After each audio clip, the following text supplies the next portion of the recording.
Alright, YouTube, so I want to go ahead and talk about the city of San Francisco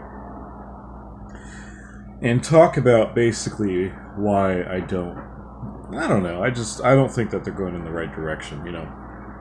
So I'll go ahead and try and elaborate what I mean. So WCAM Studios posted a very nice video today, so I'm going to go ahead and post the link to the video in the description below, as always.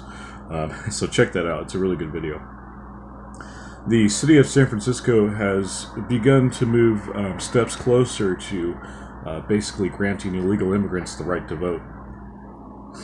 And in addition to that, they also have a homeless potty training program. So their London Breed is basically she's finally responding to the cries about the fecal contamination on the streets of San Francisco.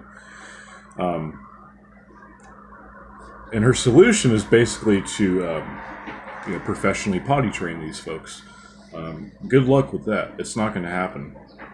In fact, if you even were successful, it wouldn't necessarily solve the main problem of homelessness, you know. It would just be making it a cleaner problem.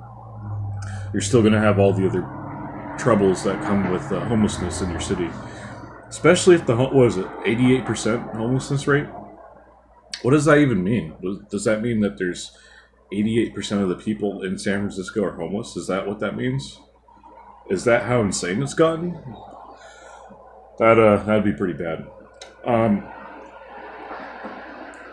WCAM Studios made a really good point, though, and I can't stress this enough. And this is the reason why I really don't understand why there aren't more California conservatives. I guess it's just kind of like this not in my backyard mentality. You know, as long as it's not happening in their community, it's all good. It's all bully.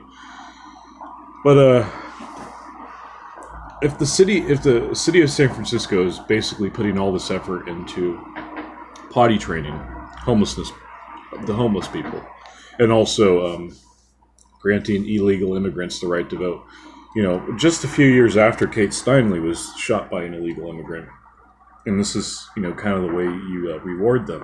You grant them the right to vote.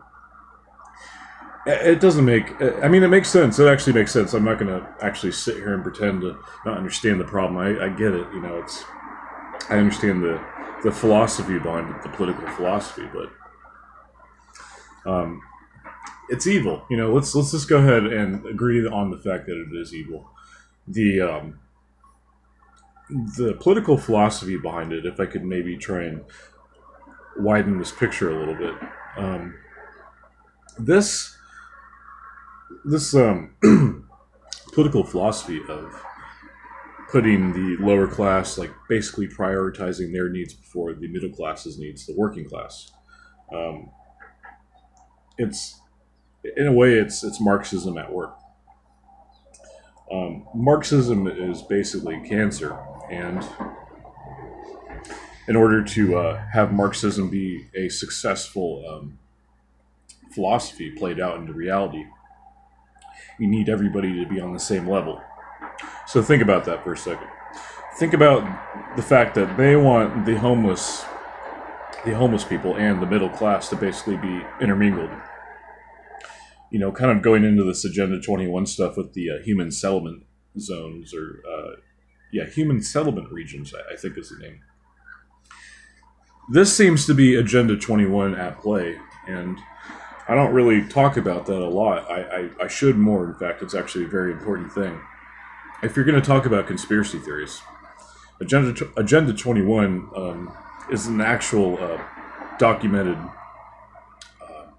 It's a documented program, basically, from the United Nations.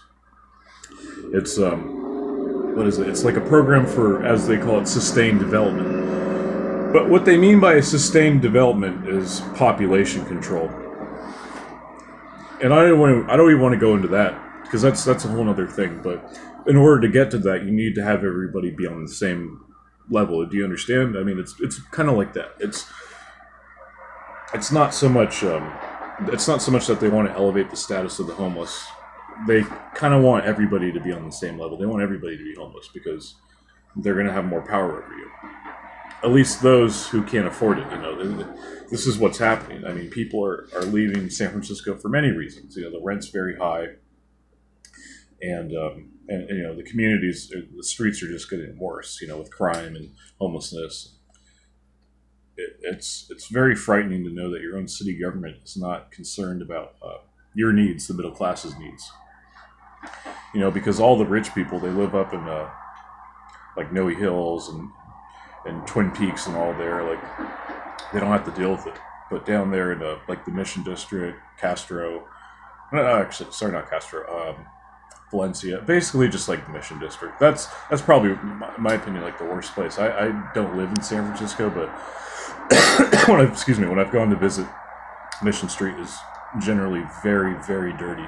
South Vanessa is very, very dirty as well. In fact, I think it's actually worse now. And that's no offense to anybody that lives up in Noe Valley and Twin Peaks. I'm just saying that there are probably some people that live up there that completely ignore the problem, and there's probably some other people that live in those same neighborhoods that are actually trying to raise awareness about it, even though they're not having to deal with it. They're probably still seeing that people down there are having to deal with it. You know, the working class essentially. But yeah, that's I think maybe to kind of wrap this all up. I used to not really understand this whole philosophy of, you know, giving illegal immigrants, the homeless, basically some priority, but it makes sense now. In order for Agenda 21 to work, you can't have a middle class. It's not it just doesn't work out, you know. I can't really go into details of like why that works, but basically it falls along the lines of like basically having all the low class, or basically having everybody be in like a lower class, and then that somehow determines that they're going to be paid less for their labor. And I don't know. I'm sorry. I might be reaching there a little bit, but I can't even articulate what I'm trying to say. But basically, there's a political philosophy in San Francisco that's at play right now, and it's very evil, and it's very bad for the middle class. And essentially, the city of San Francisco and the state of California, for that matter, is basically just giving a big middle finger to the middle class. That's what it seems to be. Anyways, check out the video. I went ahead and I'm going to go ahead and post the link in the description below. Check it out. It's a good video. Let me know what you guys think. I'm glad that there's people out there that are raising awareness about this. And it's wonderful. And this is what we got to keep doing, guys. The next step is to actually solve this problem. And I think if we all get together, and if we all actually run for office, you know, we get involved with our own cities, we can create a red wave in California. You know, it's going to go beyond just shit posting on 4chan and, you know, leaving comments on YouTube videos. Like, this is going to be the time for us to no longer talk about it and actually take action. And I hope that, you know, more guys can do that like him. He's doing that, and that's awesome. But yeah, I'll see you guys later. Peace.